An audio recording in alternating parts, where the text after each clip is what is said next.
Brachot Daf Het. On va commencer par Zayin Amoud Bet, les 8 dernières lignes, à partir de Ve'amar Rabbi Yohanan, Mishum Rabbi Shimon Bar Yochai. Kol hakovea makom litfilato, oivav noflim tahtav. Rabbi Shimon Bar Yochai nous enseigne que celui qui a l'habitude de prier dans la même synagogue, de se fixer un lieu pour la prière, alors par ce mérite, ses ennemis tomberont devant lui.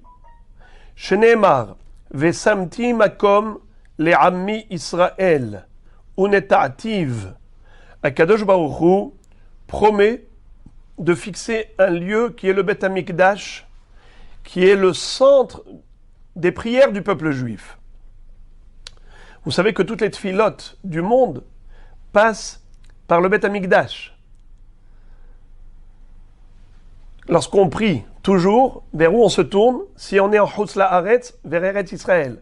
En Israël, vers Yerushalayim. À Yerushalayim, vers le Beth Amikdash. Dans le Beth Amikdash, vers le Kodesh HaKodashim. Ça s'appelle Talpiyot. Le Beth Amikdash s'appelle Kemigdal David Savarech Banouy le Talpiyot. C'est quoi Talpiyot? Tel Shekol Apiyot Ponim Elav. La montagne vers laquelle toutes les bouches sont dirigées, orientées. Toutes les prières du monde vont vers le Beth Amikdash. Et le Beth Amikdash lui-même s'appelle Bet Tefila, le centre de prière. Comme c'est marqué que Akadosh Baruch Hu va dire Va'aviotim el har kodshi vesimahtim bevet tefillati. Alors, celui qui a l'habitude d'être kover makom nitfilato, comme dit le pasuk, vesamti makom le'ami Israël, ce makom ici fait allusion au Beth Amikdash que Akadosh Baruch Hu va nous construire, uneta'ativ, et il est implanté. Ça veut dire qu'il est kover makom nitfilato. Quelle est la récompense? Veshachan tahtav velo yirgaz od. Il sera installé, il aura une bonne assise, et plus jamais il ne sera perturbé. Velo yosifu bene avla le'annoto ka'asher barishona.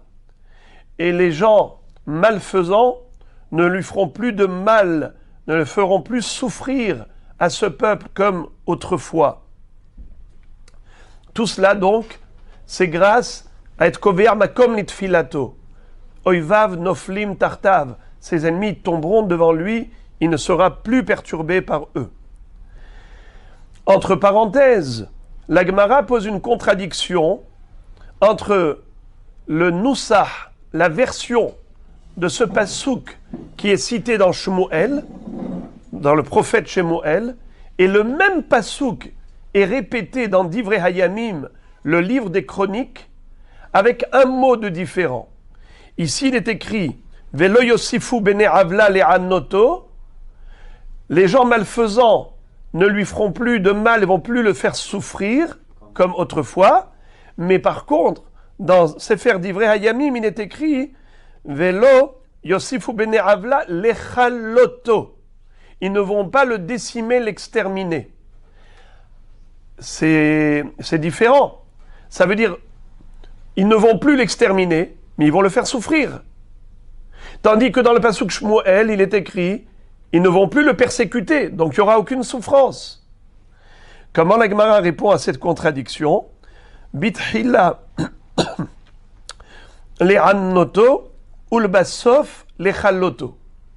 Lorsque Am Israël était en Eretz Israël et qu'ils étaient des tzadikim et que Akadosh Baruch Hu leur a construit le Beth Amikdash, alors à ce moment-là, ils étaient dans une situation où non seulement qu'ils ne risquaient pas l'extermination, mais ils ne souffraient même pas de persécution, car ils n'étaient pas soumis aux goïm. Mais les Bassov, quand il y a eu la destruction du Beth Amikdash et qu'on est parti en galoute, alors c'est vrai qu'on a souffert dans la galoute de beaucoup de persécutions, de pogroms, mais pas d'extermination. Akadosh Baruch Hu promet que Am Israël Hay, la pérennité du peuple juif est assuré et garanti par Akadosh Baruch Hu. Ce qui n'est pas garanti, c'est, chasvé shalom, le fruit de l'antisémitisme, des souffrances, des agressions. Pourquoi? Parce qu'on n'a pas encore fait une teshuva shlema sur ceux qui a causé la destruction du temple, à savoir la sinatrinam, la haine gratuite. Regardez Rashi. Les deux derniers Rashi de la page. Batehila kshenivna habayit, lorsque le Beth Amikdash a été construit, nivna almenat shelo le'anot od oivim le Israël. Dieu a construit le Beth Amikdash dans l'intention que Israël ne souffre plus de ses ennemis. Ulbasof, Rashi dit, keshehat'u, lorsqu'Israël a fauté, alors on a été envoyé dans la galoute. Nigzar alehem inouy. Hachem a décrété que Am Israël subisse quand même malheureusement des souffrances, fruit de l'antisémitisme. Aval tefilatam megina alehem minakilayon. Qu'est-ce qui protège Israël et le préserve de l'extermination? Minakilayon, c'est la tfila. Et quelle tfila? Tfila bemakom kavua, de fixer un makom litfilato. Encore un enseignement de Rabbi Shimon Bar Yochai, cité par Rabbi Yohanan. Ve'amar Rabbi Yohanan, mishum Rabbi Shimon Bar Yochai, gedola shimusha yoter, shimusha shel Torah, yoter min limuda. Shene'emar, po Elisha ben Shafat, asher yatzak maim al yede Eliyahu. Lamad lo ne'emar, ela yatzak, melamed shegedola shimusha, yoter min limuda. Qu'est-ce que nous enseigne ici Rabbi Shimon Bar Yochai?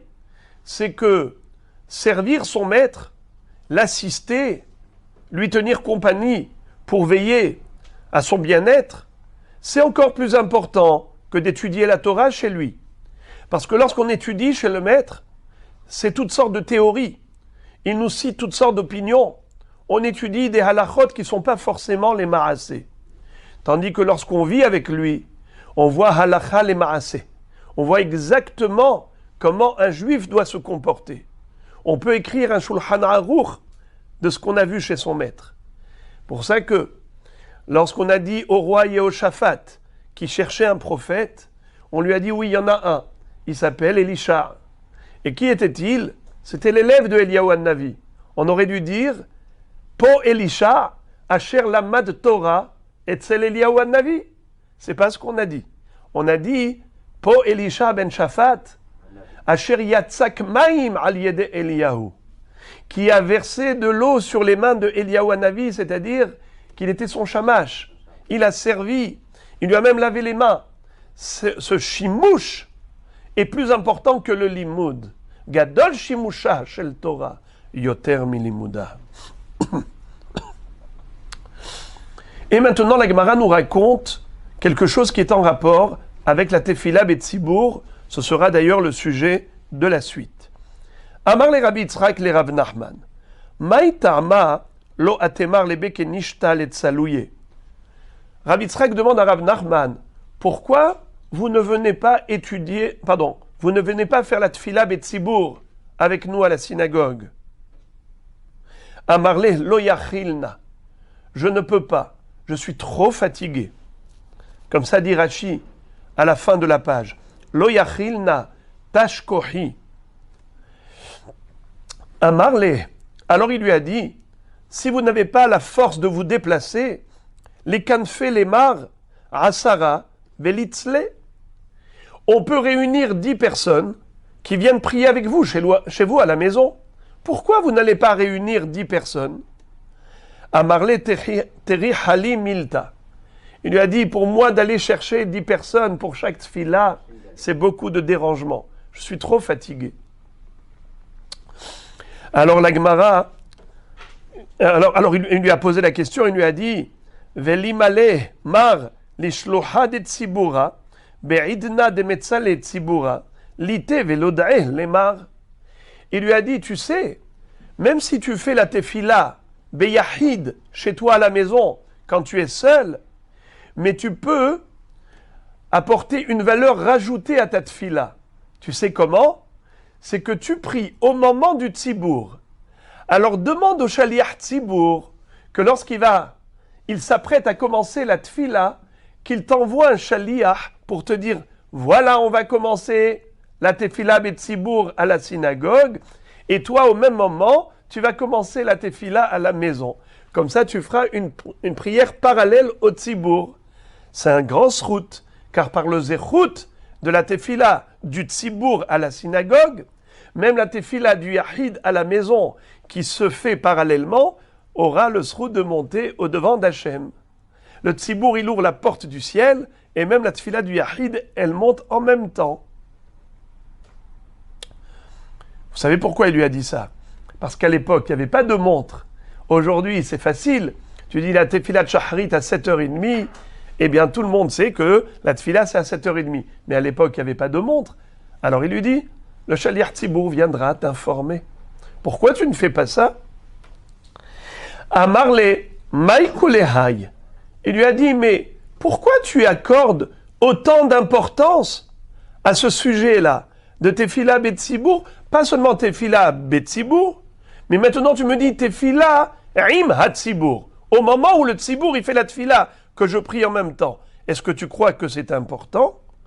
Amarle, il lui a dit oui.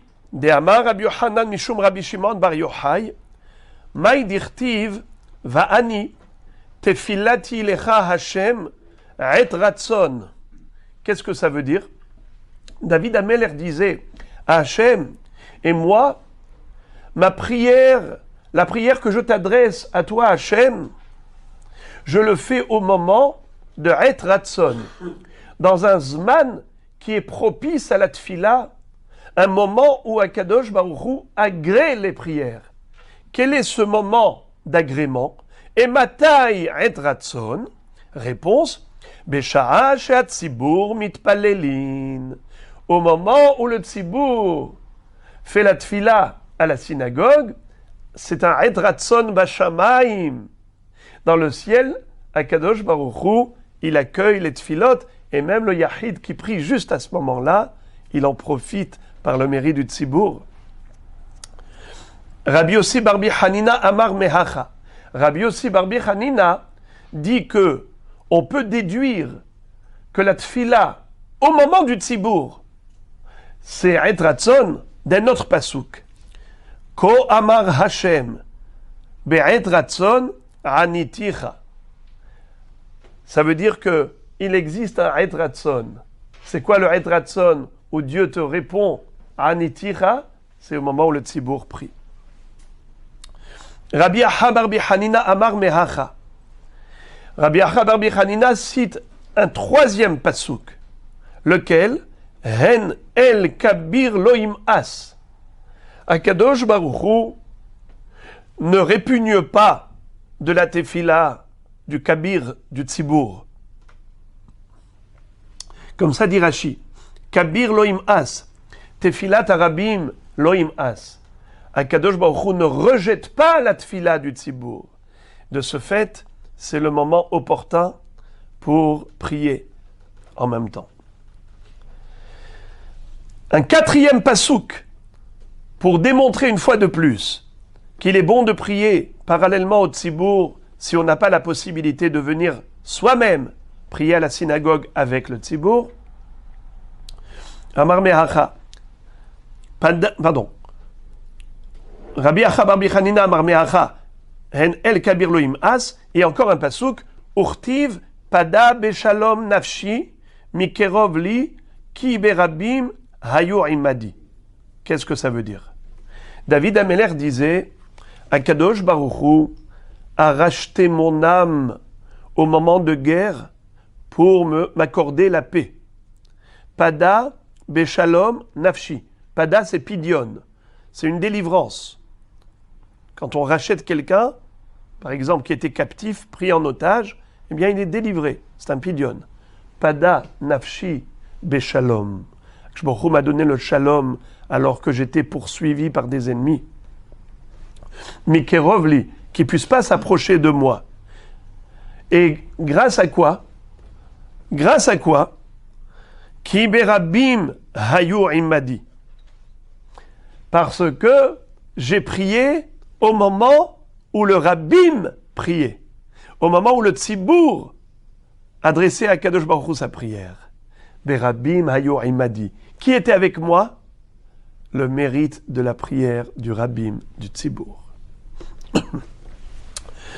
Tanya Namehachi, cet enseignement on le retrouve déjà dans une baraïta antérieure, où Rabbi Nathan Omer, Minayin she'en HaKadosh Baruch Hu mo'es bitfilatan shel rabbim, shene'emar, hen el kabir lo im'as, urtiv, pada beshalom nafshi, mikerovli, etc. Alors, Rabotai, avant de continuer, je voudrais juste résumer. Combien de psukim a-t-on cité pour nous enseigner la même chose? À savoir que quelqu'un qui ne peut pas venir à la synagogue pour prier Betsibour, eh bien, il est bon qu'il prie parallèlement au Tsibour, au même moment, chez lui à la maison. Premier pasuk, Vani tefilati lecha Hashem et ratson. On a appris qu'il y a un et ratson. C'est le zman du Tsibour. Deuxième pasuk, c'est Kohamar Hashem be'et ratson aniticha. Troisième pasuk, Hen el kabir veloim as. Quatrième pasuk, Pada beshalom nafshi mikerovli ki berabim hayu imadi. Maintenant qu'on a compris tout cela, la baraïta continue et nous donne un nouveau pirouche, un excellent commentaire de ce même pasuk. Pada beshalom nafshi mikerovli ki berabim hayu imadi. Écoutez ça, c'est merveilleux. Seulement, je rajoute, vous voyez, il y a un petit aleph entre parenthèses, c'est Hagaot Abah. Je vais le lire, le Hagaot Abah, le petit aleph.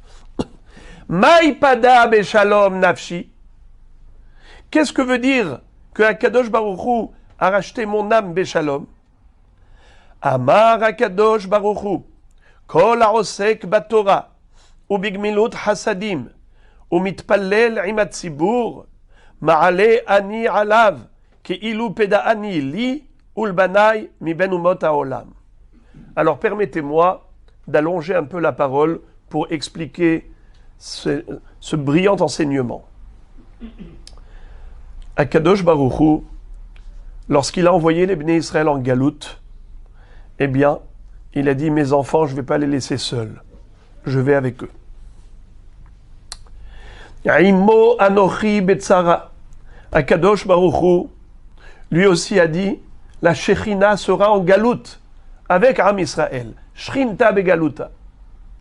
Quand est-ce que la Shechina reviendra de la galoute? Au moment de la Géoula du Am Israël. Imo anochi betzara. Bechol tsaratam lo tsar. Eh bien, que je me dis, comment on pourra mériter la Géoula? Il faut faire du chesed, le contraire de la sinatrinam. Il faut étudier la Torah et il faut faire des bonnes téphilotes, la prière. Alors regardez-moi ça. Qui est-ce qui dit Pada beshalom nafshi? Figurez-vous, d'après ce deuxième pirouche, c'est Akadosh Baruch Hu, Pirvodo be'atzmo, la Shechina. Akadosh Baruch Hu dit, celui qui prie, celui qui étudie la Torah et qui fait du chesed, je considère comme s'il a été podéoti à moi et à mes enfants de parmi les nations du monde. Il m'a délivré. C'est extraordinaire. Regardez ça. Pada beshalom nafshi. Comment on voit ça dans le pasuk? Shalom. Rachidi shalom. C'est quoi shalom? C'est le chesed. Quand on fait du chesed, eh bien il y a du shalom. Pourquoi? Parce que la personne que tu as aidée, elle voit que tu l'aimes. Alors elle te rend aussi la monnaie. Elle te rend cet amour. Et on va créer la fraternité. Il y aura le shalom au sein d'Israël. La Torah s'appelle aussi shalom. Comme il est écrit, Derachea darkenoam bechol netivotea shalom. Tous ces chemins sont des chemins de plaisance et ces voies sont des voies de paix. Pada beshalom. Nafshi. Ekshbochou dit, comme si Ekshbochou parlait de lui-même. Pada oti bisruta shalom. Pas seulement Mikerovli, ki berabim ayu imadi. C'est qui Mikerovli? Ceux qui sont krovim elai. Il a été podé pas seulement nafshi, mais même hakrovim elai. C'est qui les krovim? C'est les enfants d'Akadosh Baruch Hu. Am Israël s'appelle Krové Hashem. Grâce à quoi? Ki berabim. Parce qu'il prie avec le tzibour. Tefila betzibour. On continue. La première des grandes lignes. Amar Rish Lakish. Kol mi sheyesh lo bet knesset be'iro. Ve'eno nichnas sham leitpalel nikra shachen ra. Rish Lakish nous dit que toute personne qui a une synagogue dans sa ville et elle ne rentre pas dans la synagogue pour aller prier s'appelle mauvais voisin. Qu'est-ce que ça veut dire shachen ra? Deux voisins qui vivent dans l'amitié, des bons voisins. Chacun il va chez l'autre. Une fois je t'invite, une fois tu m'invites. Nachon? Bonne relation de voisinage. Mais sinon, Shachenra, jamais je ne mettrai les pieds chez lui. Ah non. Alors que Baruch Hu dit, je suis là, j'ai ma maison. Je t'invite à ma maison. Venez faire la tefila betzibour. Pourquoi vous ne venez pas? Shachenra, ça c'est un mauvais voisin. Mais celui qui a la synagogue à côté, et il ne vient pas, Baruch Hu le qualifie de Shachenra. Quelle sera, chas v'shalom, la sanction? Shenemar ko amar Hashem, al kol shechenai haraim.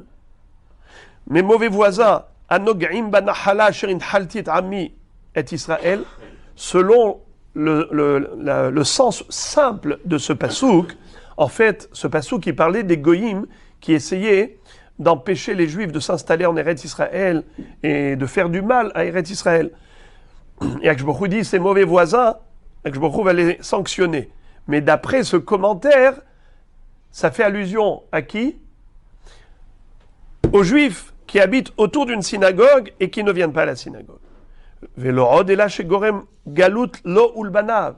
Il se cause à lui et à ses enfants de la galoute. Sheneemar, hineni notcha me'al admatam, ve'et bet Yehuda et tosh mitocham. Alors, je vais les virer du pays.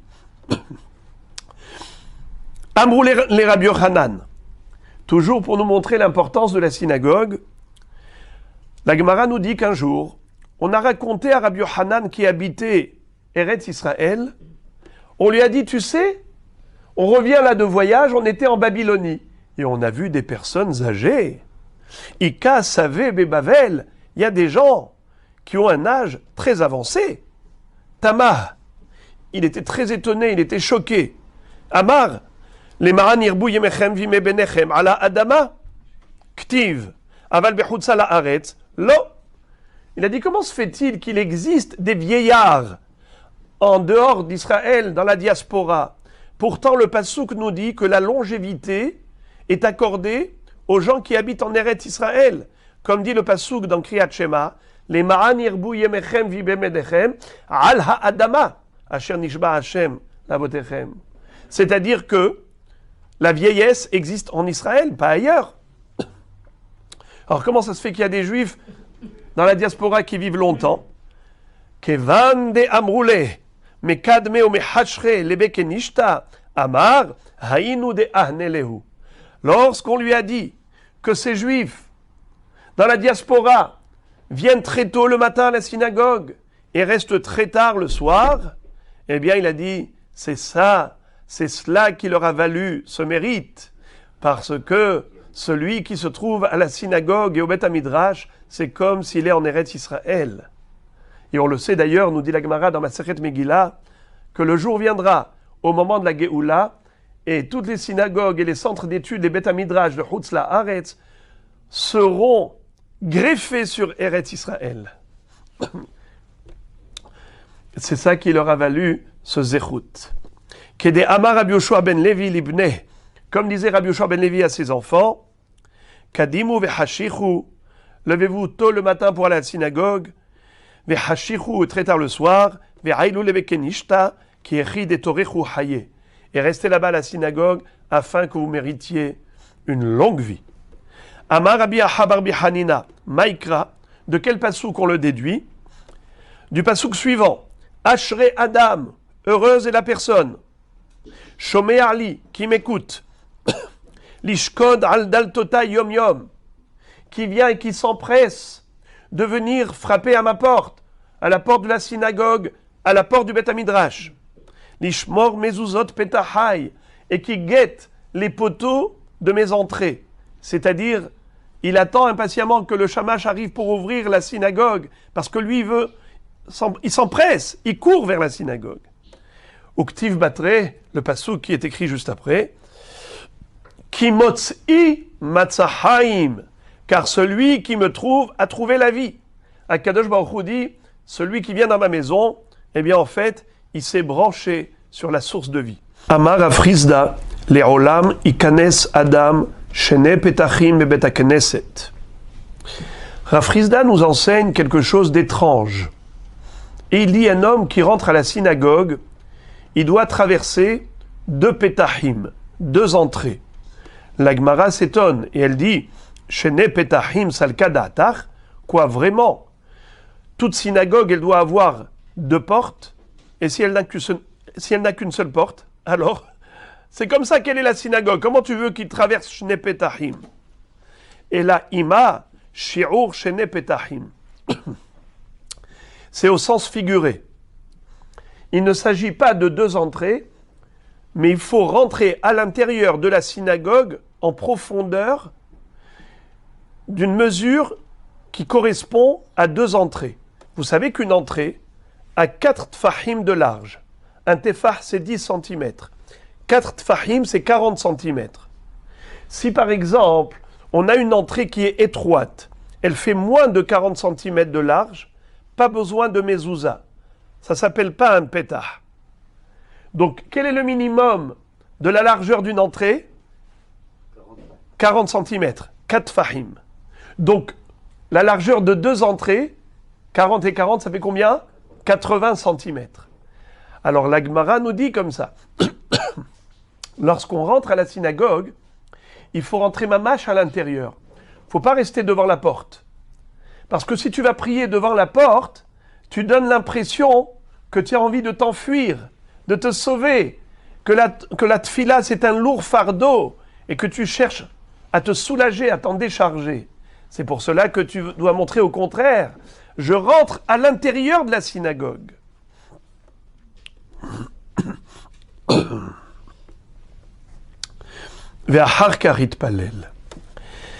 Et maintenant, la Gemara va nous citer un pasouk auquel elle va donner plusieurs interprétations.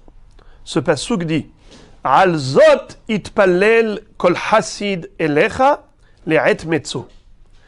C'est sur cette chose-là, que tous les chassidim vont prier, le'et metzo, pour le moment de la trouvaille. Avant, on avait parlé de et ratson, maintenant on va parler de et metzo, le moment de la trouvaille. Qu'est-ce que ça veut dire prier pour le moment de la trouvaille? Amar Rabbi Hanina, le'et metzo zo isha, sheneemar matza isha, matza tov. L'homme doit prier pour un bon zivoug, trouver une bonne femme qui va l'aider à se construire dans sa vie. D'ailleurs, Bema'arava, en Eretz Israël, qui nasiv inish iteta, lorsqu'un homme se mariait, le lendemain, on lui disait Amrele hachi. On lui disait ainsi Matza ou motse? Alors, la femme avec laquelle tu t'es marié, elle est de la catégorie Matza ou de la catégorie motse? Qu'est-ce que ça veut dire? On a un passou qui dit Matza isha matza tov. Celui qui a trouvé la femme, il a trouvé le bonheur. Et il y a un autre passou qui dit Motse ani et isha. Motse ani mar mimavet et isha. Je trouve la femme plus amère que la mort. Ça veut dire que ça dépend. Celui qui a été zoché, alors il a une femme qui lui procure du bonheur, et sinon, ça peut être chasve shalom, le contraire. Une femme qui lui fait la vie amère. Chaque jour, il a l'impression de mourir un peu.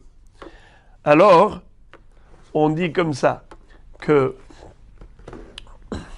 Matzah Isha, Matzah Tov. Motse Ani, Marmi Mavet Aisha. Ça dépend qu'est-ce que tu recherches dans le mariage.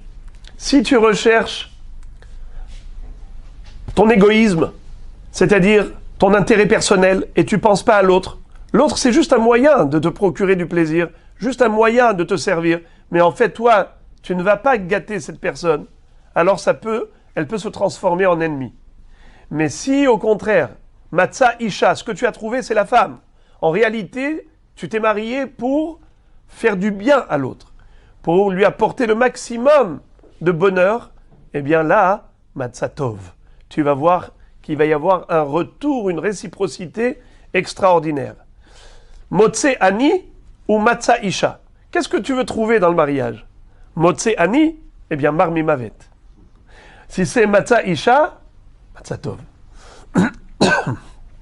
D'autres disent Motse Ani, si tu crois que c'est par tes qualités, parce que tu es beau, tu es riche, tu es intelligent, tu es fort, tu as tout. Motse Ani, avec mes qualités à moi, tu vas voir ce que je vais trouver. Eh bien après, il peut prendre une claque. Au début, c'est le coup de foudre. Après, c'est les coups et la foudre. Et sinon, s'il comprend que c'est Matzah Isha, c'est Akadosh Baruch Hu qui donne, c'est une trouvaille. Moi, je n'ai absolument rien fait. C'est Hachem qui décide du zivug. Eh bien, dans ce cas-là, Matzah Tov, parce qu'il se remet entre les mains d'Hachem. Rabbi Nathan Omer, Le'et metzozu Torah, shenemar ki motz'i matzah haim. L'homme doit prier pour progresser et évoluer dans la Torah. C'est ça la Metzi'a. La vraie trouvaille de la vie, c'est celui qui a réussi à tomber sur le vrai trésor. Le trésor de la vie, c'est la Torah. Mais il faut prier pour ça. Pas tout le monde a cette chance de mériter, d'acquérir et d'intégrer les valeurs de la Torah. Rav Nachman bar Yitzchak amar, le'et metzoz umita, shene'emar la mavet totsaot. L'homme doit prier pour avoir une belle mort, une mort douce. Tanya Namehachi, d'ailleurs la Baraïta nous enseigne, Teshar me'ot ushlosha mine mita nivreu ba'olam. Il existe 903 sortes de morts. Shene'emar la mavet totsaot. Il y a plusieurs chemins qui mènent malheureusement à la mort. Et Totsaot en valeur numérique égale 903. Et alors, Totsaot begemataria achiavu. Il y a 903 sortes de morts. Kasha shebekulan askera. La mort la plus douloureuse s'appelle askera. Niha shebekulan neshika. La mort la plus douce, c'est la mort du baiser. Askera damia ki hizra bigvava de amra, dele ahore nashra. La douleur de la mort qui s'appelle askera, certains l'assimilent à la diphtérie. C'est une maladie qui commence par les entrailles et qui ronge de l'intérieur jusqu'à la gorge. Cette mort est tellement atroce que cette personne meurt à petit feu. Et d'ailleurs, c'est comparé à quoi? À une bobine de laine, comme s'il y avait une pelote de laine, qui se trouvait entremêlée dans les branches d'un buisson, où il y a des épines. Et qu'est-ce que fait la personne? Elle retire ses branches du buisson, mais qu'est-ce qui se passe? À chaque fois, il y a des fibres de laine qui s'accrochent aux épines. Cette pelote de laine ressemble à la neshama. Et cette neshama, elle ne veut pas sortir d'un coup, il meurt à petit feu, encore un peu, il meurt encore un peu, et là c'est terrible. C'est intéressant que askera, on a l'impression que c'est les mêmes lettres que cancer. Askera.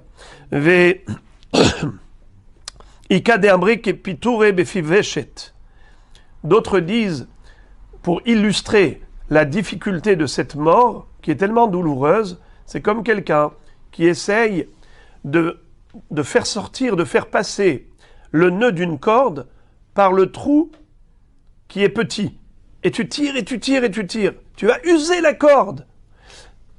Tandis que Neshika, la mort du baiser, elle est tellement douce, Damia kemishhal benita mehalba. C'est comme si on était en train de retirer un cheveu qui était tombé sur la surface du lait. Quelqu'un qui a une tasse de lait, il y a un cheveu dessus. Il tire le cheveu, ça glisse, c'est lisse, c'est doux.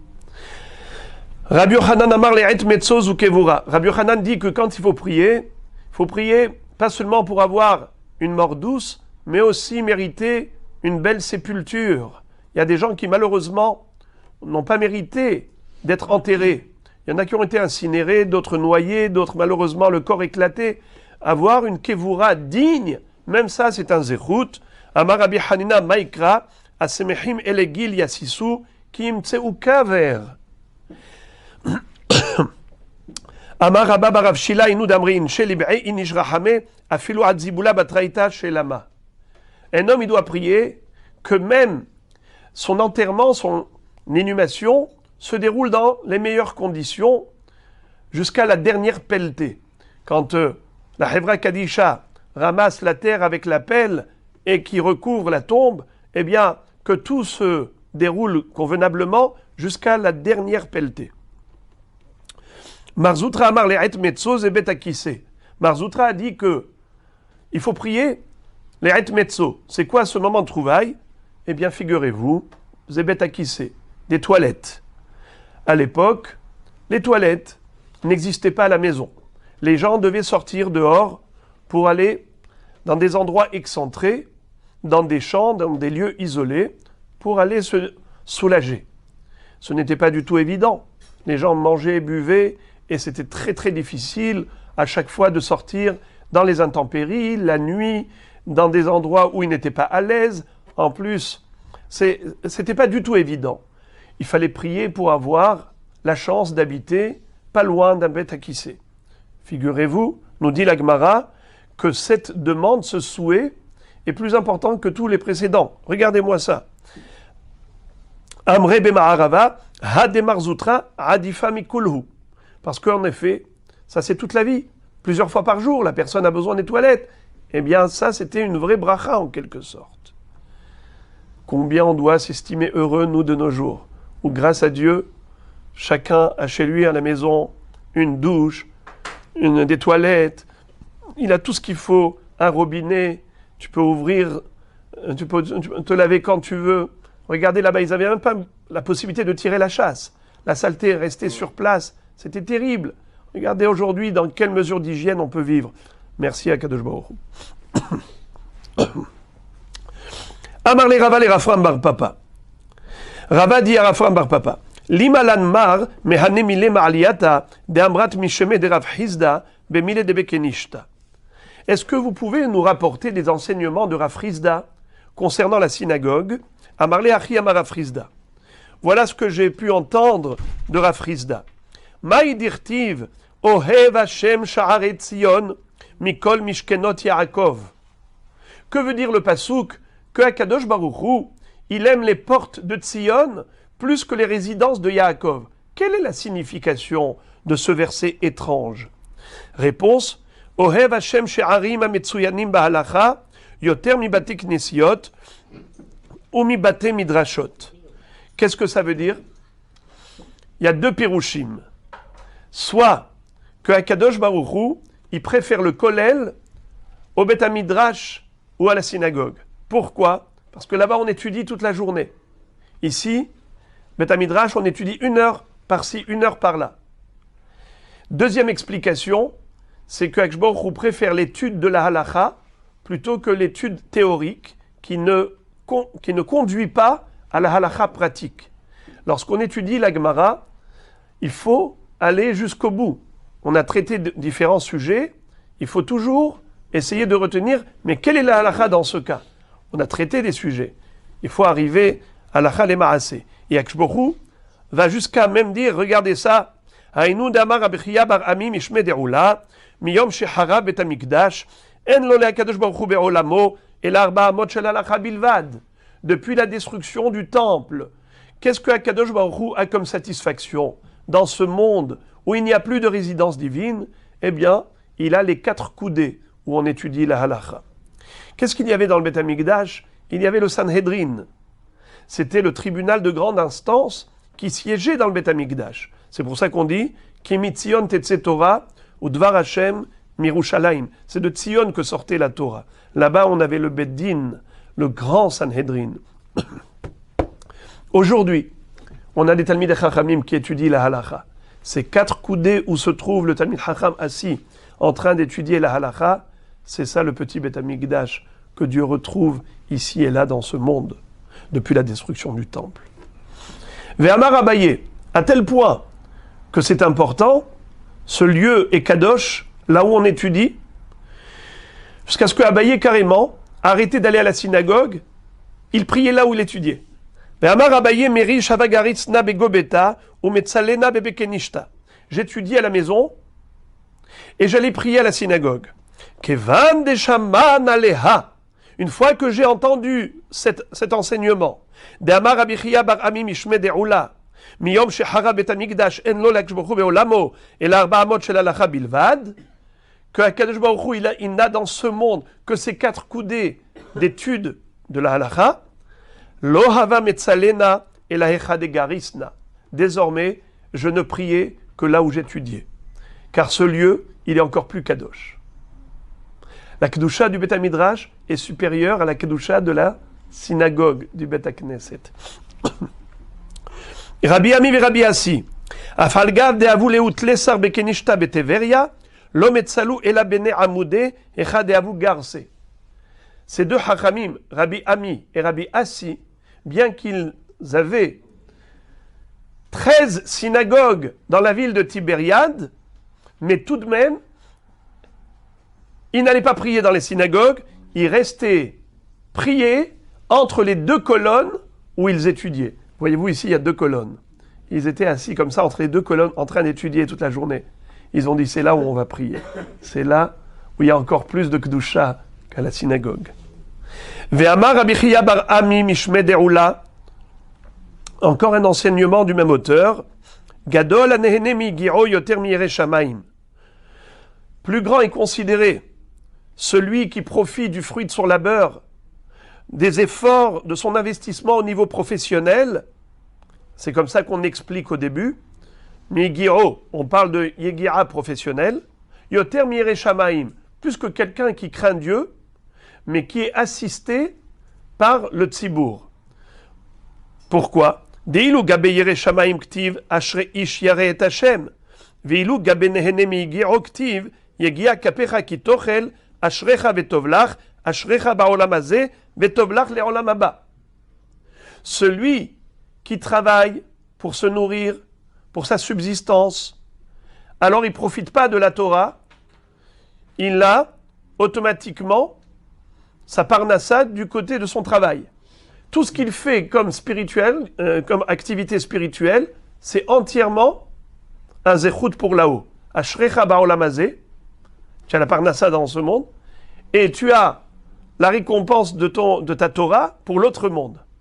Mais le Yireh Shamayim, c'est écrit Ashre ish yere et Hashem ou bemitzvotav hafetz me'od.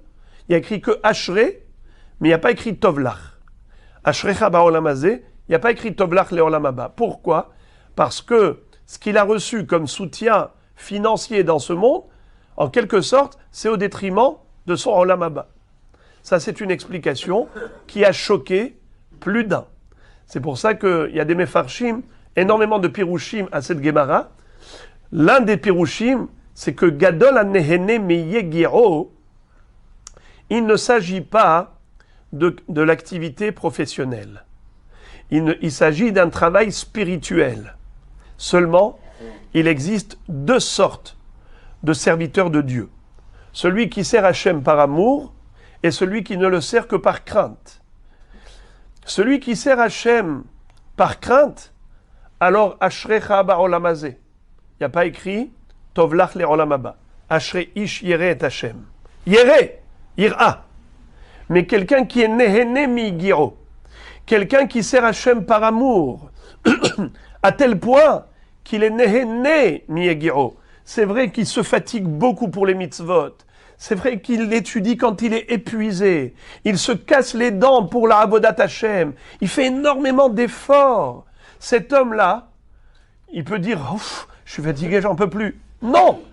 Plus il est fatigué, plus il fait des efforts et plus il est content. Il dit ah Baruch Hashem, que j'ai le srout de pouvoir servir Hashem avec effort. Il est nehene miyegiro. Il profite de ses efforts. Plus il se fatigue et plus il est content. Un peu comme un enfant, un fils qui aime son père. Et son père lui demande des choses qui sont fatigantes. Il dit, papa, avec plaisir, rien n'est trop cher pour toi. Rien n'est trop beau pour toi. C'est avec le plus grand plaisir. Plus il y a d'efforts à fournir, et plus il est nehene. Gadol nehene miyegiro, yoter miyere shamayim. Il y a encore un pirouche. C'est que ceux qui travaillent dans l'activité professionnelle, ils constatent la hashgaha pratit. Quelqu'un qui n'est pas dans l'activité professionnelle, il a moins l'occasion de voir les miracles. C'est-à-dire, quand on travaille, alors, pitom, on perd des clients d'un côté, on retrouve des clients de l'autre, et on se dit, mais ici, ça y est, je croyais que c'était perdu. Une porte s'est fermée, une porte s'est ouverte. Et c'est comme ça que tout le temps, on s'aperçoit qu'il y a des choses qui étaient imprévisibles, qui se déroulent. Gadol anehene miyegiro, yoter miyere shamayim. Parce que celui qui travaille, nehene miyegiro, il voit la main d'Hachem. Comme disent Chachamim, hasapanim yere Hachem. Les matelots qui sont dans la mer, toujours dans le bateau, ils craignent Dieu. Parce que là-bas, combien de dangers, combien de problèmes peuvent avoir lieu dans la mer. Quand vous voyez ces vagues, en ce moment, vous voyez la mer avec ses rafales et des vagues extrêmement dangereuses. Imagine-toi un petit bateau là-bas. Les matelots ont d'Hirat Shamayim. Ils voient la main d'Hachem. Encore. Ve'amar Rabbi Chiya bar Ami mishmei de'ula le'olam yadur adam b'makom rabo shekol zman sheshim'i ben gera kayam lo nasa shelomo et bat paro. Chachamim nous disent que un homme doit toujours habiter à proximité de son rave. Pourquoi? Parce que si son rave a constaté chez lui quelque chose de négatif, eh bien il va lui faire le reproche, il va le réprimander. Et l'élève sera gêné d'agir négativement. Et regardez la preuve terrible que Chachamim mentionne. Ils disent que Shlomo HaMelech avait un rave. Il s'appelait Shimei ben Gera. Shimei ben Gera, on le sait, il a été condamné à mort par David HaMelech. Il s'était rebellé contre David. Au moment où David fuyait Avshalom, il a pris des pierres, il s'est mis à jeter sur David. Il lui a adressé 5 insultes terribles. Plein d'insultes. Noef, Moavi, Mamzer, Otseach, Tzorer, Toeva, les rachetevot de Nimretzet. Et Shimei ben Gera, qui était Hayav Mita parce qu'il était Mored Bamalchut, David HaMelech n'a pas voulu l'exécuter lui-même. Il va dire à Shlomo HaMelech, son fils, toi tu feras avec Chochma comment l'exécuter au sein du Beddin. Quand David HaMelech est décédé, Shlomo, son fils, va dire à Shimei ben Gera, écoute, maintenant, je t'interdis de sortir de Jérusalem. Pendant 3 ans, il est resté à Yerushalayim. Après, il a dû poursuivre l'un de ses serviteurs qui lui avait volé des choses. Et quand il est sorti, Shlomo HaMelech lui a dit, ça y est, maintenant toi-même, tu as signé ta condamnation. Et il a fait exécuter par le Beddin. Après que Shimei ben Gera est décédé, Shlomo HaMelech s'est marié avec la fille de Paro. D'ailleurs, entre parenthèses, au moment où il s'est marié avec la fille de Paro, Gabriel HaMalach est venu, il a pris un roseau, il l'a planté dans la mer, et à ce moment-là, il y a eu de la terre qui s'est accumulée autour, et c'est devenu l'Italie, Rome. Et de là-bas est sorti le destructeur du Beth Amikdash. Le constructeur du Beth Amikdash, Shlomo HaMelech, il a épousé la fille de Paro. À cause de cela, eh bien, a été à ce moment même déjà créé le germe de la destruction, Rome. Alors, Chachamim nous disent, Shlomo HaMelech n'a pas osé épouser la fille de Paro tant que Shimei ben Gera était vivant. Parce que Shimei ben Gera, c'était son rave. Il était gêné de faire une chose pareille devant son rave. Il a attendu qu'il ne soit plus là. Et pourtant, son rave était un rave qui était condamnable, qui était passible de la peine capitale. Et malgré tout, même d'un rave qui est Hayav Mita, on est gêné. C'est pour cela que nous dit la Gemara, les olam yadur adam bemakom rabo, chez Kolzman, chez Shimei Kayam, l'onasa shlomo et bat paro. Alors la Gemara pose la question, elle dit, mais pourtant il y a une braïta qui dit que non, il ne faut pas habiter à côté de son maître. Ve'atania al yadur. Contradiction. Réponse, la kashia. Ha de chaifle, ha de lo kaifle. Ça dépend. Si cet homme se soumet à son maître, il accepte de lui des reproches, des critiques, alors dans ce cas-là, qu'il habite à côté de lui, parce que justement, ça va le canaliser, lui permettre d'être toujours dans la bonne voie. Mais si c'est quelqu'un qui n'accepte pas les reproches, il ne supporte pas la moindre remarque, alors son rave, quand il va lui faire des remarques, il va dire « mais ça c'est assourd, c'est assourd ». Lui, qu'est-ce qu'il va dire ? Je m'en fiche. Eh bien, désormais, il ne sera plus considéré comme involontaire dans ses fautes, mais plutôt méside. Il n'est plus shogeg, c'est comme un rebelle contre la Torah. Alors il vaut mieux qu'il ne se mette pas dans cette situation et qu'il n'habite pas à côté de son rave qui va lui faire à chaque fois des reproches. Je pense que c'est mieux parce que quand tu lui changes la puce, ça règle. Donc j'ai réglé, donc c'est mieux ce soir. Be'ezrat Hashem. Je vais mettre de l'eau. Ça ne dérange pas, merci beaucoup. Dis pas merci. Alors on est dans les 4 dernières lignes. Amarav Huna Bar Yehuda. Amarav Huna.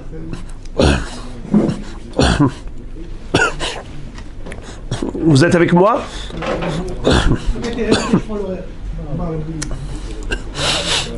Amar Rav Huna Bar Yehuda, Amar Rabbi Menachem, Amar Rabbi Ami. Donc chaque Rav a dit cet enseignement au nom d'un autre Rav. Quel était le chidouche qu'ils ont enseigné? Maï dirtiv ve'ozve Hashem yichlu. Ceux qui abandonnent Dieu disparaîtront. De qui s'agit-il? Qui est-ce qui est qualifié de quelqu'un qui abandonne Dieu? Ze'amaniach Sefer Torah ve'yotse. C'est celui qui, en plein milieu de la Kriyat Torah, quitte la synagogue et s'en va. Rabbi Abahu Nafik ben Gavra le Gavra. Rabbi Abahu a dit, il est permis de sortir entre une montée et une autre, c'est-à-dire entre un homme et l'autre, c'est permis.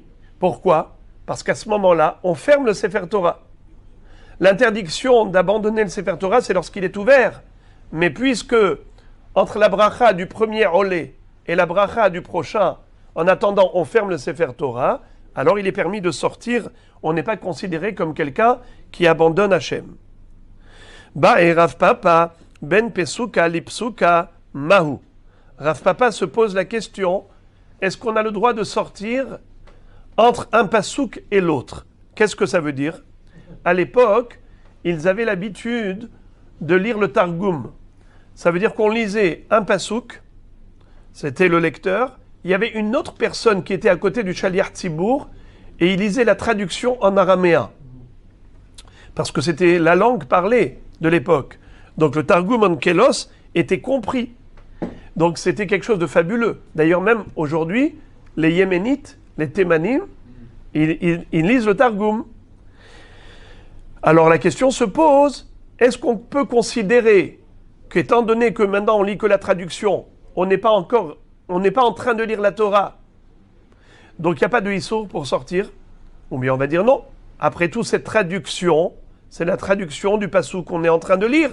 Donc il n'y a pas le droit de sortir au milieu non plus. La Gemara dit teko. Teko, ça veut dire on laisse la question en suspens. Certains disent que c'est les rachetevot de Tishbi, Yetaretz, Kushiot ou Bariot. Quand viendra Eliyahu Navi, il nous donnera la réponse à toutes ces questions qui sont restées en suspens. La Gemara raconte à propos de Kriyat Torah, Rav Sheshet, Mahdar Apeh Vegaris. Rav Sheshet, au moment où le lecteur lisait le Sefer Torah, lui, qu'est-ce qu'il faisait? Il se tournait, il donnait le dos et il étudiait un autre sujet. Par exemple, il étudiait le Daf Hayomi pendant que le Shaliach Tzibour est en train de lire la Torah. Amar, Anan bedidan, ve'inhu bedidhu. Et qu'est-ce qu'il s'est dit? Eux, ils lisent la Torah, moi j'étudie mon sujet, mon daf hayomi. Alors Tosfot, regardez Tosfot en haut à gauche. Rav Sheshet Mahdar Ape Vegaris. Veim Tomar, Tosfot pose la question, comment est-ce possible d'étudier autre chose au moment de la lecture de la Torah? Pourtant, Veha Amrinan Bemasechet Sota, Maïdirtiv ou Kepitho Amdu Kolaam, Kevan Sheniftah Sefer Torah, Asur les Saper, Afilu Bidvar Alacha. À partir du moment où on a ouvert le Sefer Torah pour le lire, on n'a pas le droit de parler d'autre chose que d'écouter la Torah. Qu'est-ce que ça veut dire ça, d'étudier un autre sujet à ce moment-là? Même Dvar Alacha, c'est Assour. Veyesh Lomar, Tosfot répondre, Hatam Aire Bekol Ram, Kede Shelo Yevatlu, Kol Kriyat Torah, Ve'acham Aire Benahat. Qu'est-ce que ça veut dire? Que ça dépend. Tu n'as pas le droit de déranger la lecture, mais tu peux étudier à voix basse. Juste, faut pas étudier à haute voix, parce que tu vas perturber les auditeurs. Mais si tu étudies à voix basse, c'est permis. Alors pourquoi est-ce qu'il a donné le dos? Pourquoi il s'est tourné? C'était pour se concentrer. C'est pour ça qu'il a donné le dos. Rav Elfas, c'est le Rif, qu'on appelle Rabbi Yitzhak Elfasi. Katav de halachot gdolot mefarshe, davka sheyesh sham 10 harine, az yachol lilmod, aval en sham 10 kim'imo lo, ve'achamayre shayu sham 10 belo. Qu'est-ce qu'il a répondu le Rif? Il a dit que ça dépend des circonstances. S'il y a 10 personnes qui écoutent la Torah, même sans lui, alors lui, il a le droit d'étudier un autre sujet. Mais s'ils sont Bediuk Minyan, pour lire la Torah, il faut Minyan, donc il est obligé d'écouter la paracha, et il ne peut pas étudier autre chose. S'ils sont 11 personnes, alors là, il peut étudier autre chose. Et Rav Sheshet, il ne faisait pas partie des 10. Il y avait déjà 10 sans lui. Ve'od tiret Elfasi, encore une réponse du Rif, Shane Rav Sheshet shetorato umanuto ve'anan mistaberlan ki'aik tirutza. C'est uniquement pour Rav Sheshet que c'était permis, parce que lui n'arrête pas d'étudier des sujets, toutes sortes de sujets de la Torah. Donc pour lui, chaque moment d'étude est très important. Donc il a étudié même au détriment de Kriyat Torah. Mais quelqu'un d'autre n'a pas le droit de choisir juste le moment de Kriyat Torah pour étudier autre chose. Rabbeinu Yona dit que ça dépend aussi des circonstances. Si la personne, elle étudiait ici dans cette synagogue, avant qu'on commence la lecture de la Torah, alors il a le droit de continuer son étude, parce qu'il étudiait déjà avant. Par contre, si on vient maintenant de commencer, il n'était pas en train d'étudier avant, il est obligé de suivre. On continue la Gemara. Dernière ligne en bas. Amar Rav Huna Bar Yehuda. Amar Rabbi Ami. Donc c'est toujours le même auteur. Les Olam Yashlim Adam Parshiotav Imatzibur Shnai Mikra Vehatargum. L'homme doit compléter la paracha de chaque section hebdomadaire. Chaque Shabbat, on lit une paracha. Eh bien, on doit lire avant Shabbat, ou maximum jusqu'à Shabbat, Shnai Mikra Vehatargum. 2 fois la lecture de la paracha et 1 fois la traduction en araméen. Va Philo Atarot Vedivon. Et même les villes comme Atarot, Divon, le Targum en araméen ne va pas traduire des noms de villes. Donc qu'est-ce qu'il va faire? Il va répéter Atarot, il va répéter Divon. Est-ce qu'on a besoin de répéter encore une fois des noms qui n'ont pas été traduits? Réponse oui. Ça veut dire que tu dois répéter 3 fois. 2 fois le Mikra, 1 fois le Targum. Shekol hamashlim parashiotav imatzibur marichinlo yamav ushnotav. Tout celui qui fait attention à Shnai Mikra vechatargum, d'être en phase avec le tzibour, c'est-à-dire que chaque semaine, le tzibour va lire cette paracha, eh bien lui va lire la paracha Shnai Mikra Vechat Targum en fonction de cette paracha hebdomadaire, eh bien il aura une longévité, une longue vie.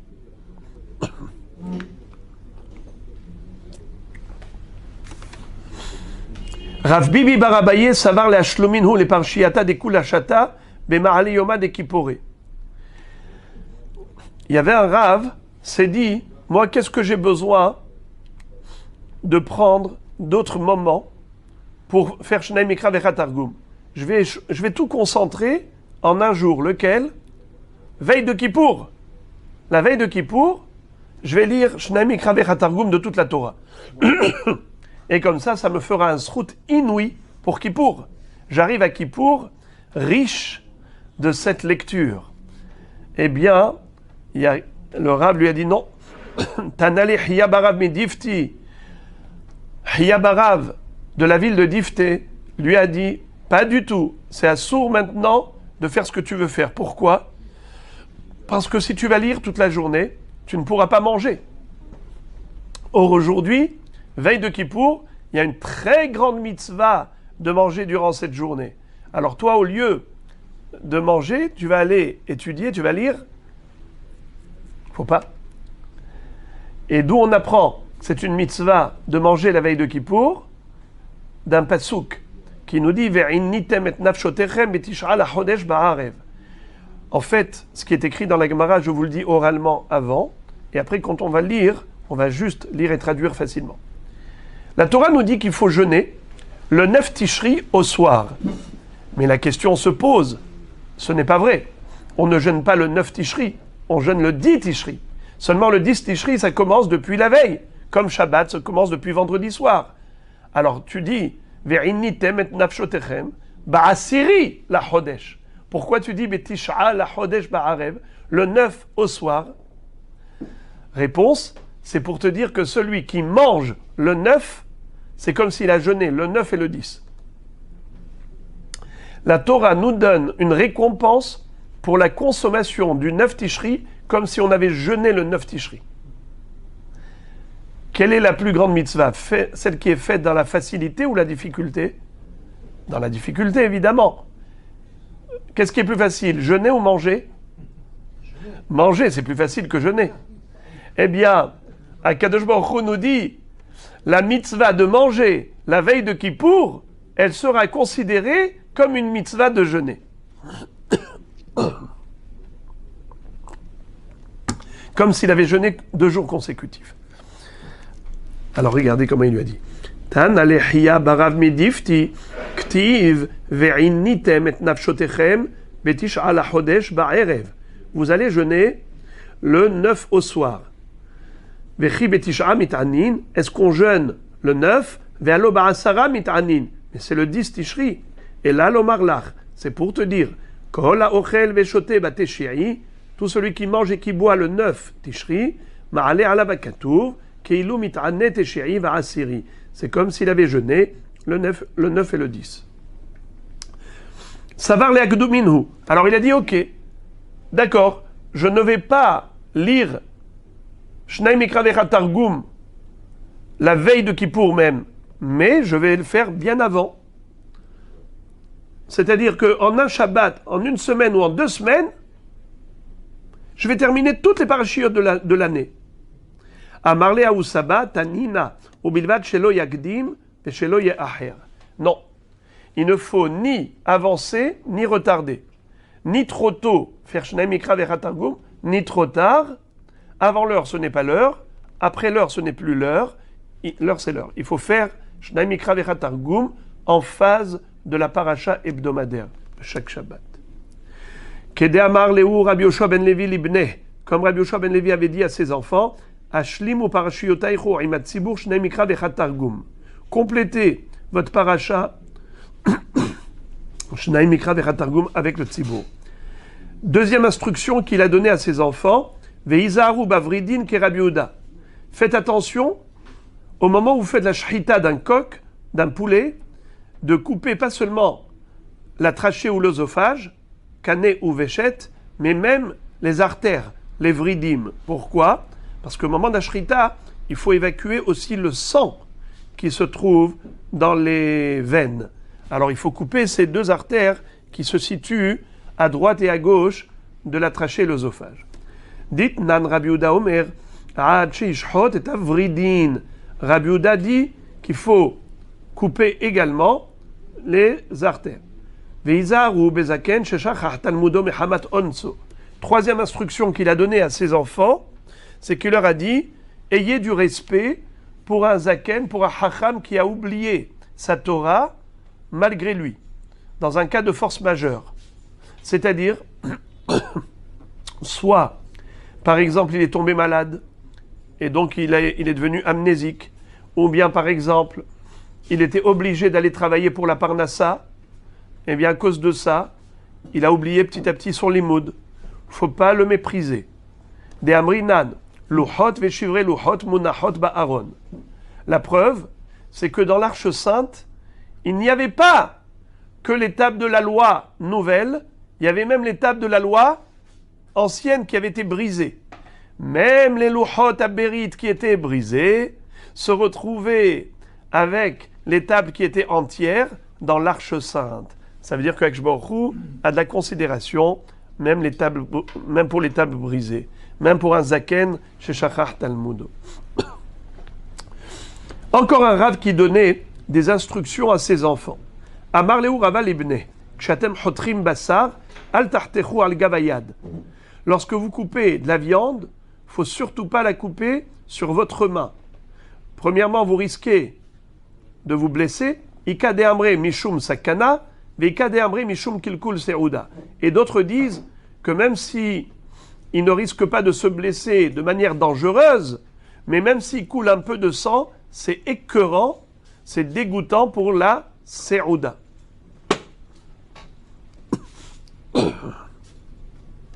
Ve'al teshvu al mitat aramit. Il leur a dit, ne vous asseyez pas sur le lit d'une goya. On va voir dans quelques secondes qu'est-ce que ça veut dire ne pas s'asseoir sur le lit d'une goya. Ve'al ta'avru achore bet hakneset b'shara shatzibur mitpalelim. Et ne passez pas à côté de la synagogue, derrière la synagogue, au moment où le tzibour fait la tfila. Ça veut dire que vous êtes à côté de la synagogue et vous ne rentrez pas, tout le monde prie et vous montrez que vous êtes indifférent, vous vous détournez de tout le monde. On est en train de prier à Hachem et toi, tu t'en fiches? Tu ne viens pas toi aussi prier? Alors on va voir les détails de tout cela. Premièrement, Al teshvu al mitat aramit. Que veut dire ne pas s'asseoir sur le lit d'une goya? On a plusieurs explications. Ika de amre, delo tignu belo kriyat shema. Ne dormez pas sans lire le schéma avant de dormir. Car aller dormir sans lire le schéma avant, c'est comme le sommeil d'un goy. Dans le sens où tu n'as pas pris sur toi le joug divin avant d'aller dormir. Certains disent que ça veut dire qu'il ne faut pas se marier avec une guillorette. Pourquoi? Alors il y a deux pirouchim. Il y a ceux qui disent que Rava, quand il a dit ça à ses enfants, c'est parce que Rava il était Kohen. Ses enfants sont des Kohanim, n'ont pas le droit de se marier avec une convertie. Mais certains disent qu'il s'agit même d'une guillorette, c'est le Ya'abetz, qui dit qu'il faut faire très attention que la guéroute soit bien faite. Parce qu'il dit, bien sûr qu'on a vu que Yehoshua Binoun s'est bien marié avec Rahav Azona, qui était guillorette. Boaz s'est bien marié avec Ruth à Moavia, qui était guillorette. Mais ça, c'était des femmes qui ont fait preuve d'une sincérité extraordinaire, d'une conviction exemplaire. Rahav qui va dire, votre Dieu, c'est le plus grand, c'est le plus puissant de tout ce qu'on a pu connaître dans le monde. Il est unique là-haut, il est unique sur terre. Et Akadosh Baruch Hu va même lui dire à Rahav, que tu déclares que je suis unique sur terre, tu le sais, tu le vois, tu as entendu parler de la sortie d'Égypte, la traversée de la mer Rouge. Mais comment tu sais que je suis unique même là-haut? Bravo. D'arriver à cette conviction, de cette émouna profonde dans laquelle Akadosh Baruch Hu, une telle guillorette va dire qu'il Yoshua ben Nun l'a épousée, a pu l'épouser tranquillement. Pareil, Ruth Moavia, une princesse qui a dédaigné toutes les richesses, qui a abandonné le palais royal pour épouser le judaïsme alors qu'elle était dans une situation de précarité avec sa belle-mère. Elle était prête de tout sacrifier uniquement pour épouser le judaïsme. Ça, c'est une vraie guillorette. Par contre, lorsque on n'est pas sûr de la sincérité, c'est de là qu'il faut s'abstenir. Veika de Ambré, évidemment, quand on dit s'abstenir, dans le sens où il est préférable d'épouser une juive d'origine plutôt qu'une guillorette. Veika de Ambré, Aramit Mamash. Il y a ceux qui disent qu'il ne faut pas s'asseoir littéralement sur le lit d'une goya. Mishum Maaseh des Rav Papa. Parce qu'il y a eu une grande histoire avec Rav Papa. Des Rav Papa, Azal et Gabé Aramit, Otzialomita, Amralo Shev. Il est parti une fois, on raconte cette histoire dans une autre version, qu'il est parti réclamer le remboursement d'une dette. Et le goy là-bas, qui ne voulait pas lui rembourser son argent, qu'est-ce qu'il a voulu faire? Accuser Rav Papa d'avoir tué un enfant, un bébé goy. Qu'est-ce qu'il a fait? Il a pris ce rachar-là, ce goy, avait pris un bébé goy qui était déjà mort, et il l'a mis sous un lit, et il a dit à Rav Papa, viens t'asseoir, viens t'asseoir. Comme ça, après, il appelle la police, venez voir. On soulève le lit, il a écrasé un bébé, il a tué. Rav Papa dit, non, je ne m'assois pas. Rav Papa soulève tout de suite le lit, et on voit un bébé goy qui est là en dessous. Il a dit, j'ai bien compris. Tu as voulu qu'on me tue pour te débarrasser de ta dette envers moi. De là, Hakramim m'ont dit, l'oleshev almita aramit. Amarlaini yoshev, ad shetagbi tamita. Je ne vais pas m'asseoir jusqu'à ce que tu soulèves le lit. Igbi tamita ou matsusham tinokmet. Et on a trouvé là-bas un bébé déjà mort. Mikan amru Hakramim, asur leshev almita aramit. Troisième instruction, ne passez pas à côté de la synagogue au moment de la tfila. On parle ahore bet knesset parce qu'à l'époque, ils avaient l'entrée de la synagogue derrière. Ça veut dire que tout le monde priait, tout le monde rentrait par l'arrière de la synagogue. Et on priait vers le Ma'arav, puisque de Bavel en Eretz Israël, on priait vers le Ma'arav.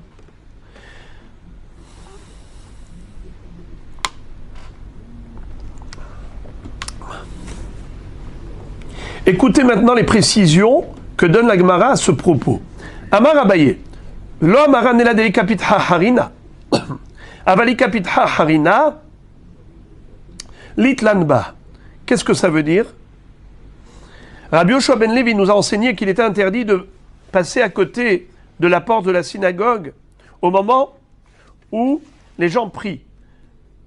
Parce que tu montres une indifférence, comme si toi tu ne voulais pas prier. C'est seulement s'il n'y a pas d'autre porte, mais s'il y a une autre porte, il n'y a pas de problème, parce que celui qui te voit passer par là, il va croire que tu vas rentrer au travers d'une autre porte.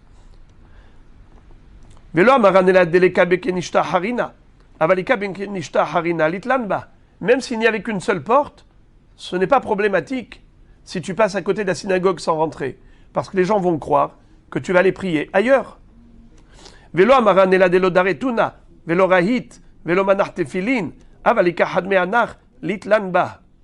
Et c'est seulement si tu ne portais pas un fardeau. Pardon. Il y a ici 3 cas de figure où c'est permis de passer à côté de la synagogue et on ne risque pas de soupçonner que cet homme d'être indifférent à la prière. Soit il portait les téphilines, soit il portait un fardeau, donc il ne va pas rentrer avec ses bagages à la synagogue, soit il est en train de courir, on voit très bien qu'il est dans un état d'urgence. Ce n'est pas par indifférence pour la prière, c'est que tout simplement, il a un objectif précis à atteindre et il ne peut pas se permettre maintenant de rentrer à la synagogue, il a quelque chose d'urgent. Alors comme ça nous dit la Gemara, Lo amaranela de lodaretuna, velorahit, velomanart filin. C'est seulement s'il ne portait pas des bagages, et où il ne courait pas, où il ne portait pas les téphilines. Mais s'il y avait l'un des 3 éléments, en vigueur, eh bien, c'est Besséder. Soit il avait les tefilines, soit il courait, soit il portait des bagages, pas de souci. La Gemara maintenant nous cite un enseignement de Rabbi Akiva. Tanya Amar Rabbi Akiva, Bishlosha Devarim Ohebani et Amadiim. Rabbi Akiva dit, il y a 3 choses que j'apprécie chez le peuple de Madaï, Paras ou Madaï, chez les Mèdes de Médi.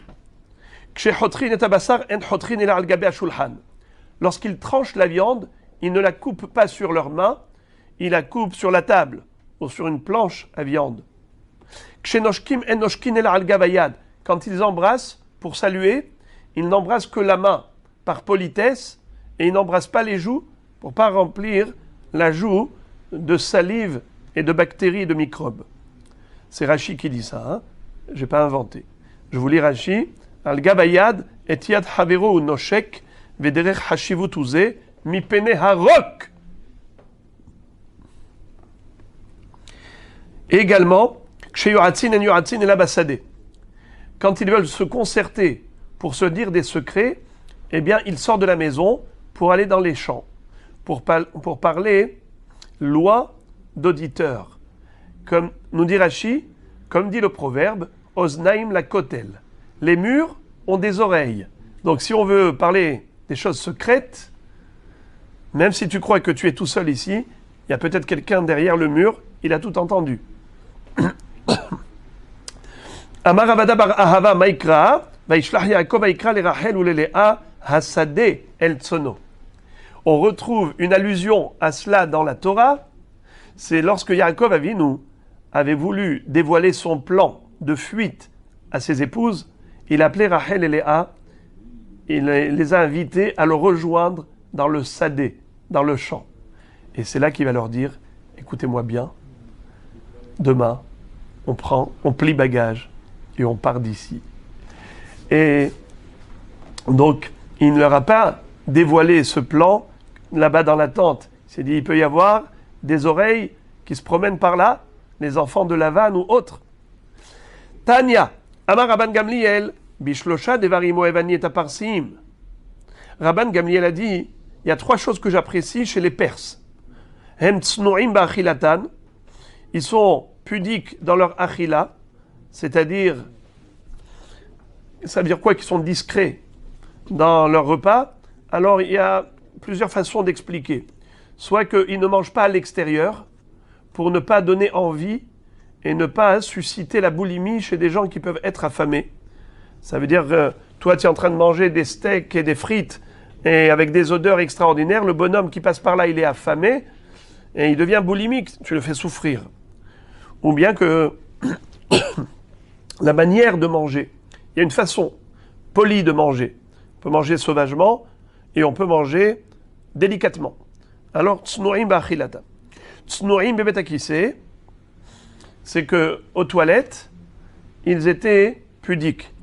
Alors, vous savez qu'il existe, dans la Gemara Ktubot, il est raconté que les Perses avaient inventé une forme de toilette. Il y a les toilettes turques, un trou dans la terre, et la saleté reste là, juste il faut recouvrir. Eux, les Perses, ils avaient créé une canalisation, ça veut dire que le trou était en profondeur, comme une grotte en oblique, de manière à ce que la personne qui faisait ses besoins ici, tout de suite la saleté allait dévaler vers le lointain, ça veut dire que ça ne restait pas ici. On appelle ça betakissé chez le parsiim. Donc ils étaient tsnu'im et betakissé. Également, tsnu'im et davar acher. Dans leur relation conjugale, ils étaient pudiques. Entre parenthèses, on dit de Ahashverosh, qui était un roi perse, qu'il n'avait pas de relation conjugale en journée, que la nuit. Et à Nitziviti Lemkudasha, il y a un passou qui dit que Kadosh Baruch Hu a désigné les Perses pour être ceux qui vont abattre les Babyloniens. Qui est-ce qui a détruit le premier Beth Amikdash? C'est Nabuchodonosor, le roi babylonien. Eh bien, on sait que le royaume babylonien a duré 3 générations. Nebuchadnezzar Melech Bavel, son fils Evil Merodach et son petit-fils Balthazar, Belshazzar. Combien de temps a régné Nebuchadnezzar? 45 ans. Evil Merodach, 23 ans. Belshazzar, 2 ans. En tout, 70 ans de Malchut Bavel. Mais Belshazzar, il a été abattu par qui? Par les Perses et les Mèdes. Koresh, Melech Paras, et Dariavesh, Melech Madai. Darius et Cyrus. Cyrus, d'ailleurs, était le gendre de Darius. Donc, ensemble, ils ont combattu les Babyloniens. Anit Siviti Lemkudashai. Tane Rav Yosef, Elu Aparsim Amekudashim ou Mezumanim la Gehinam. Quand tu entends Mekudashai, c'est quoi Mekudashai? Tu peux croire que c'est des gens Kedoshim. Quoi, les Perses, ils étaient Kedoshim? C'est pas mal, ça. On va leur offrir ce qualificatif, c'est tout ce qui manque. Eh bien, écoutez bien. Mekudashai, le mot Mekudash, At Mekudeshetli. Qu'est-ce que ça veut dire? Tu m'es consacré. Il y a Kadosh et Mekudash. Kadosh, c'est sacré. Mekudash, c'est consacré. At Mekudeshetli. Les Perses étaient consacrés. À quoi? Au Gehinam. Ça veut dire que Anit Siviti les Mekudashai, qui est-ce qui a abattu l'Irak? L'Iran. Les Perses, Bavel. Bavel, c'est l'Irak. Paras, c'est l'Iran. Anit Siviti les Mekudashai, parce que Baruch avait voulu que les Babyloniens qui ont détruit le Beth Amikdash prennent le coup de massue, eh bien, il a fait ça par les Perses. Mais ne crois pas que c'est des gens Kedoshim. Baruch s'est servi de ces gens-là pour aller en tant que coup de bâton pour frapper ceux qui ont détruit le Beth Amikdash. Mais ils sont Mekudashim la Gehinam, consacrés au Gehinam.